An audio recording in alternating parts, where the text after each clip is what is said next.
कि हमारा काम तो है सलाह देने का, हम तो केवल सलाह ही दे सकते हैं। अब आप इसको मानो या ना मानो, आपकी मर्जी। लेकिन भक्तों, एक बात जरूर कहेंगे कि अगर मान लोगे तो आपका बेड़ा पार हो जाएगा। भक्तों, ज्योतिष मान्यताओं के अनुसार गुरुजी ने कहा है कि विजयदशमी यानी दशहरे के दिन पर स्वयं मां दुर्गा इस चमत्कारी पौधे पर विराजमान रहेंगी, जिसकी बात आगे हम इस वीडियो में करने वाले हैं।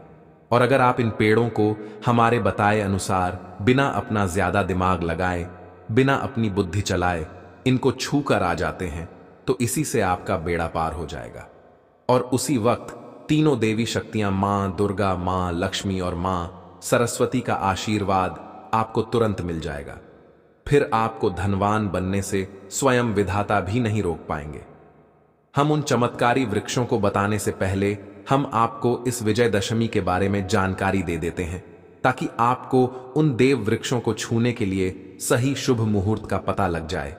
आइए जानते हैं विजयदशमी की सही डेट टाइम का शुभ मुहूर्त। पुण्यकाल के बारे में पंचांग के अनुसार आश्विन मास की शुक्ल पक्ष की दशमी तिथि को विजयदशमी मनाई जाती है और इस तिथि पर मां दुर्गा के विजय का विधान है। इसीलिए विजयदशमी यानी दशहरे के दिन मां दुर्गा की पूजा की जा सकती है। भक्तों, यदि आपको विजयदशमी यानी दशहरे के दिन पेड़ पौधों को छूना है तो किसी भी टाइम आप छू कर आ सकते हो, उसमें कोई भी दिक्कत वाली बात नहीं है। चलिए अब हम आपका ज्यादा समय बर्बाद ना करते हुए बताते हैं कि कौन कौन से पेड़ पौधे को छूना चाहिए। दोस्तों, हमारे हिंदू धर्म में मां दुर्गा के अनेक स्वरूप कहे गए हैं, जिसमें वृक्षों को भी मां दुर्गा के स्वरूप कहा जाता है। तो आज मैं आप लोगों को ऐसे वृक्ष के बारे में बताऊंगा जिनको विजयदशमी यानी दशहरे के दिन छूना बेहद शुभकारी बताया गया है। विजयदशमी यानी दशहरे के दिन इनको छूने मात्र से शत्रु दोष, कर्ज दोष, गरीबी दोष सब समाप्त होते हैं। विजयदशमी का दिन मां दुर्गा को प्रसन्न करने के लिए सबसे उपयुक्त दिन माना जाता है। और विजयदशमी के पावन पर्व में कुछ ऐसे वृक्ष हैं जो कि देव वृक्ष कहे गए हैं। पक्का 50 का होगा। हट, बड़ा दिखता है। I think 60, 55। अरे दीदी, मानना है तो मानो। कैंपा 1 लीटर सिर्फ 40 रुपए में। बड़ी से बड़ा कैंपा 1 लीटर सिर्फ 40 में। कहे गए हैं, देवी वृक्ष कहे गए हैं।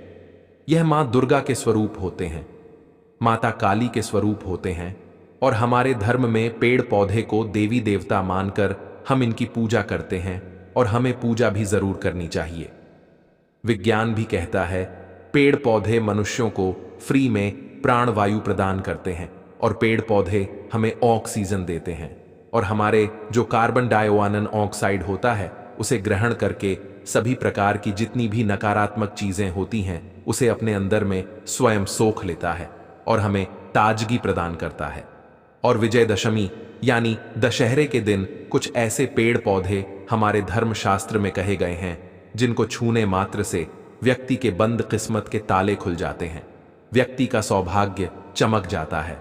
हमारे शास्त्रों में पेड़ पौधों को बहुत ही गुणकारी कहा जाता है क्योंकि इनमें साक्षात मां दुर्गा का वास होता है। अनेक बीमारियों का उपचार पेड़ पौधों में ही छुपा है। पेड़ पौधों में कई जड़ी बूटियां पाई जाती हैं और मां दुर्गा ने स्वयं कहा है कि वृक्षों में मैं पीपल का वृक्ष हूं।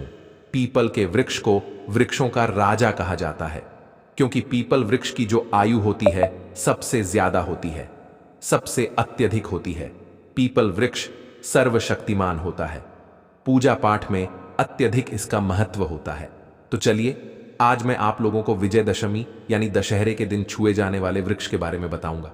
तो कमेंट में जय माता दी अवश्य लिख दीजिए, क्योंकि जब मां दुर्गा का नाम लिखा या बोला जाता है तो मां दुर्गा उस व्यक्ति से बहुत ही जल्दी प्रसन्न हो जाती हैं। दोस्तों, हमारे धर्मशास्त्र में अनेक ऐसे वृक्ष हैं जिन्हें कल्याणकारी और मंगलकारी माना गया है।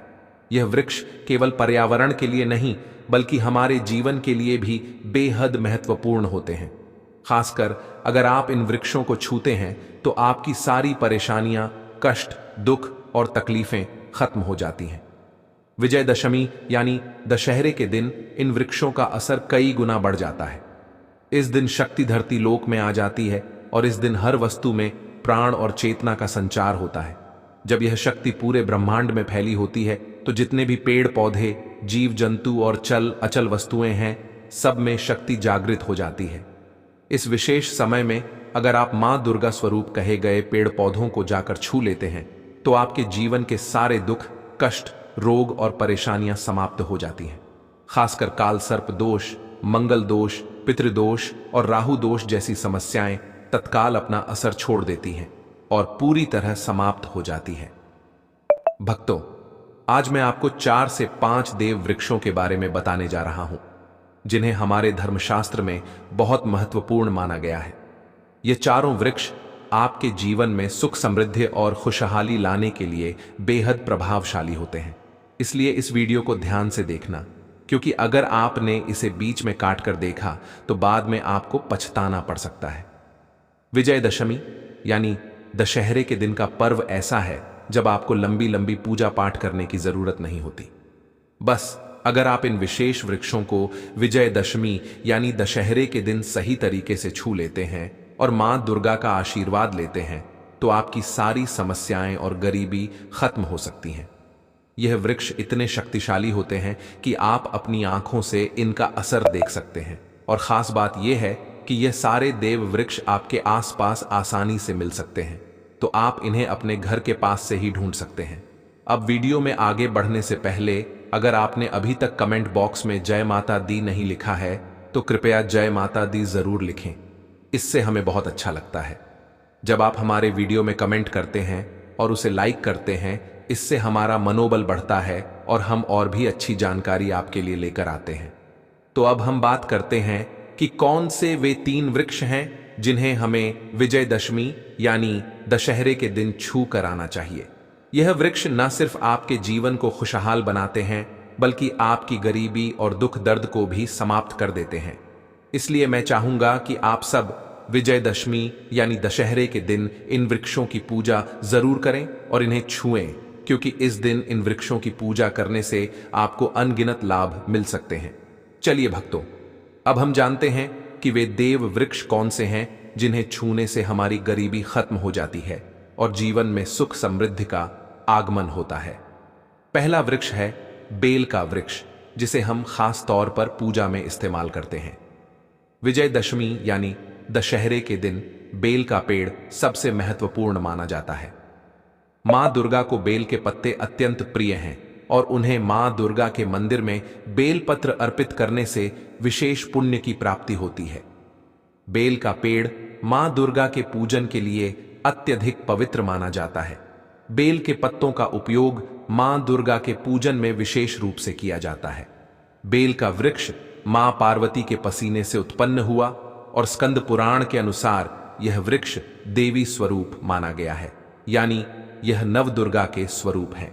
स्कंद पुराण की कथा में कहा गया है कि बेल वृक्ष की जड़ में, गिरजा तनों में, माहेश्वरी शाखाओं में, दक्षिणायणम हो में माता पार्वती फलों में, कात्यायनी फूलों में गौरी और इस वृक्ष के संपूर्ण शरीर में मां लक्ष्मी जी का वास। माता पार्वती के पसीने से उत्पन्न होने के कारण यह पेड़ कई देवी देवताओं का स्वरूप माना जाता है। इसलिए यह वृक्ष धार्मिक रूप से अत्यंत महत्वपूर्ण है। अगर आप संध्या काल में मां दुर्गा मंदिर या नव दुर्गा मंदिर के पास बेल के वृक्ष के नीचे घी का दीपक जलाते हैं तो व्यक्ति धनवान, गुणवान और पराक्रमी बनता है। इस पेड़ के स्पर्श से व्यक्ति के सभी मनोरथ पूरे होते हैं। इस पेड़ को छूने से पहले आपको एक खास मंत्र भी बोलना चाहिए। वह मंत्र है दर्शन बिल्व वृक्षस्य स्पर्शम पाप नाश अघोर पाप संहार। एक बिल्वम मां दुर्गाय नमः का अर्थ है कि बेल वृक्ष का दर्शन और स्पर्श करने मात्र से सभी पाप समाप्त हो जाते हैं और मां दुर्गा को चढ़ाया गया। एक बेल पत्र अघोर पापों का नाश करता है, तो विजयदशमी यानी दशहरे के दिन इस बेल के वृक्ष को छूकर अपनी मनोकामना बोलिए और फिर चुपचाप आकर वापस आ जाइए। आपके सभी कष्ट, दुख और पाप समाप्त हो जाएंगे और आप धन, सुख और समृद्धि प्राप्त करेंगे। दोस्तों, अब मैं आपको दूसरे पौधे के बारे में बताता हूं जो भी बहुत ही महत्वपूर्ण है। यह पौधा है शमी का वृक्ष। शमी के वृक्ष को हमारे धर्मशास्त्र में मां जगदम्बा के स्वरूप के रूप में पूजा जाता है। यह स्वयं मां जगदम्बा का स्वरूप है। और इस पर मां जगदम्बा साक्षात विराजमान रहती हैं। अगर आप विजयदशमी यानी दशहरे के दिन संध्या काल में शमी के वृक्ष के नीचे धूप और दीपक जलाते हैं तो आपकी सारी परेशानियां और कष्ट दूर हो जाते हैं। इसके अलावा शमी की जड़ में सिंदूर डालने से व्यक्ति को अच्छे स्वास्थ्य की प्राप्ति होती है। जो लोग लंबे समय से बीमार हैं उनके लिए यह एक बहुत अच्छा उपाय है। यदि आपके घर में कोई सदस्य लंबे समय से बीमार पड़ा है तो आप उस व्यक्ति के शरीर से 7 बार सिंदूर उतारकर शमी की जड़ में डाल सकते हैं। इससे उनके रोग जल्दी ठीक हो जाएंगे। इसके अलावा यदि आप बीमारी से बचना चाहते हैं और निरोग रहना चाहते हैं तो शमी की जड़ में सिंदूर डालने से यह आपका रोग नाश कर सकता है। आपको विजयदशमी यानी दशहरे के दिन शमी के वृक्ष को छूकर अपनी मनोकामना बोलनी है। जब आप इसे करेंगे तो आप देखेंगे कि आपकी मनोकामना पूरी हो जाएगी और आपकी दरिद्रता समाप्त हो जाएगी। इस दिन